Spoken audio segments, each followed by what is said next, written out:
मान्नुपर्छ नि हौ। मान्दैन त्यसले कहिले किन हामीलाई आशा देखाएर ल्याएको छ? कहिले हटाउनु पर्छ नि त हो, हामी दिन सक्दैन भनेर बाचा गर्नुपर्छ नि त हो। पहिला चाहिँ आपद पर्दा चाहिँ म सबै सुख शान्ति होस्, मलाई केही नहोस्, जस्तोमा पनि पराजित गर्न सक्ने शक्ति दिनु भन्दै शक्ति माग्दै ल्याउने।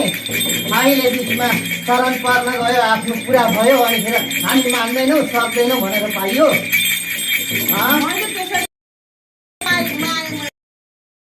होइन यसरी यस्तै गुरुहरूले यसो गर उसो गर भन्दाखेरि लाउँदाखेरि गरेको हो।